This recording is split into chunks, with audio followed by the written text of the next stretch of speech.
By November 1937, France and Britain finally met to chart a common course. Neville Chamberlain quickly asked France about her obligations to Czechoslovakia. Were there any loopholes? Now, they found that if there is sufficient uprisings within Czechoslovakia, Germany had a right to support those uprisings, and France was therefore not obliged to help. As you can see, they're seeing German aggression, and they're looking towards the future in any ways to avoid war again.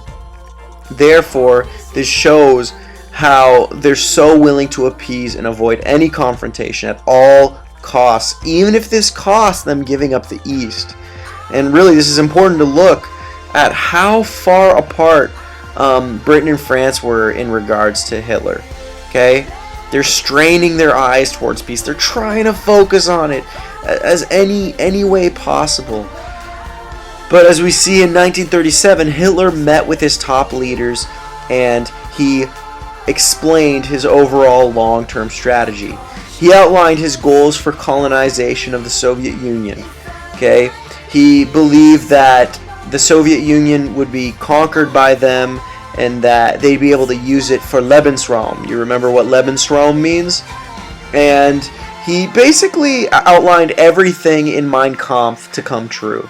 He believed that war must happen before 1943 or else it would be too late. And he feared peace, in fact, but he truly craved war. In Mein Kampf, he said that mankind had grown strong in eternal struggles, and it will only perish through peace. So we see Hitler's views on everything.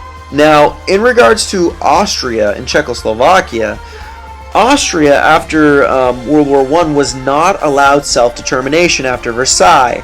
A lot of people in both countries would have liked to secede into Germany. And so, by 1938, Austria did fall into the Nazis' lap as a result of internal Nazi-led subversion. They have the merger of these two countries was announced, and the Wehrmacht, which is, I apologize if I say that wrong, but this was the German army, okay? They moved into Vienna without firing a single shot, and so Austria joined Germany in the Reich. Now, Britain and France did not decide to act against this flagrant violation of Versailles. I feel like a broken record already. Then Hitler turned his attention towards Czechoslovakia, okay? There were some Germans in Czechoslovakia, and he wanted to focus on them. He hinted that there would be military intervention if they weren't taken care of and such. Now, it's really important to note that the Czechs Czechoslovakia was actually quite well equipped, and it had mountain fortifications. But it would have really been interesting to see how well they would have been able to do to fight and protect themselves, but they were never given the chance because Neville Chamberlain, he still forced appeasement through 2 diplomatic meetings in Munich. This becomes known infamously as when he came back from Munich. It's the Munich Peace Agreement. He comes back and claims peace in our time, meaning that he avoided war and everything's great, but in reality it's just setting the stage for war. So this becomes a very ironic and infamous saying from Chamberlain. And really, as you can see though, Czechoslovakia was doomed not at Munich, but at London a year prior, when France and Britain were already talking about were there any loopholes in regards to Czechoslovakia.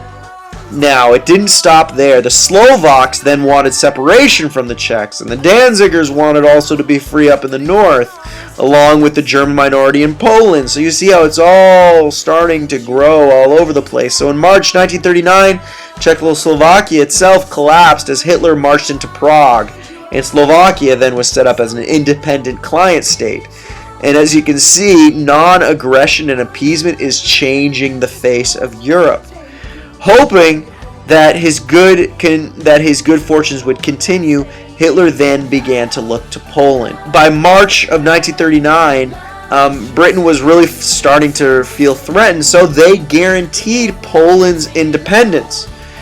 France then put their support behind Britain, but the player who had still yet to show their cards was the USSR, meaning nobody was sure which way the USSR would go. If Germany really had to see in order to decide what they would do, because if, say, the USSR was to go with the West, and then that means that an invasion of Poland by Germany would be far too risky for Germany. But if the USSR was to go with Germany, then Poland would definitely be a green light, let's go. If they were to stay ambiguous, then it was still a guessing game and it'd be tough to decide. Therefore, the Germans sought to strengthen their ties with the Soviet. And so in the summer of 1939, the Germans opened so-called trade talks with the Soviets. And now the Soviets also wanted something out of this. They wanted their own sphere of influence. Okay? Specifically, they wanted Poland and the Baltic states to be in this zone. And so the Soviets, they also knew they were in no shape to fight. Therefore, their best bet was to hope that the Nazis and the West would tire each other out, and then Sovietism would be able to take over.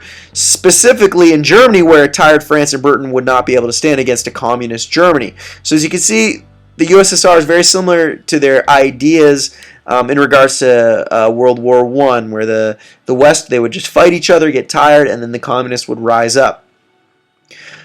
So, what ends up happening, Germany sends their foreign minister Ribbentrop, and they create the Molotov-Ribbentrop Pact. And so now, as the Molotov-Ribbentrop Pact was set up, the Nazis were in business. The Soviets are happy. They're going to get their sphere of influence in Poland and in the Baltics, as the Germans will move into Poland. The Soviets will get a different section of it. And what it is really a non-aggression pact between the Soviets and the Nazis. Now, Hitler initially was not planning on anything longer than a quick local war with Poland. Okay, this really can be seen how he sent virtually every battle-ready German division to the border of Poland. Okay, so at this time, even a basic French attack would have easily walked into the heart of Berlin, but as you can imagine, France was way too concerned about her defenses and the Maginot Line. And so, on the 31st of August 1939, the Luftwaffe, Wehrmacht, and the Kriegsmarine were all in place to move against Poland at dawn. And that happens on September 1st, 1939. I really like how Davies puts it in his book, explaining how the war starts. He says, one final detail was put in place. An SS officer, Alfred Nojoks, was given the task of staging an incident that could be made to look like a Polish attack on Germany. He took a band of convicts to a German radio station at Gliwice on the border of Silesia and dressed them up in Polish uniforms. In due course, the convicts were mowed down by their SS guards, who thereafter identified the corpses to the police as the bodies of Polish raiders. A few hours later, as German forces invaded Poland, the world woke up to the surprising news from Berlin that Germany was responding to an unprovoked Polish attack.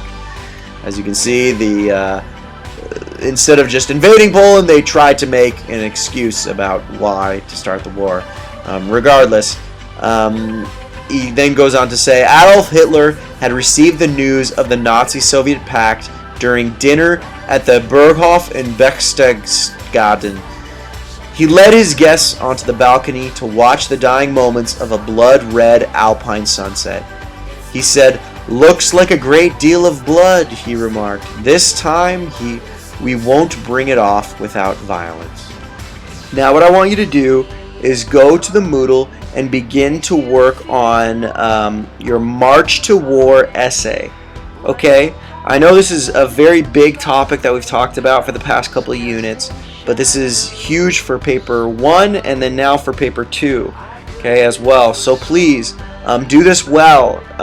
After this, we're going to get into what happened during World War II, but with all the knowledge that you've gained from this lecture and from readings and previous units, you're going to answer the question that's on the Moodle there, and you're going to write an essay. Okay, so thank you so much for watching, and have a wonderful, wonderful day. Slow, slow, slow.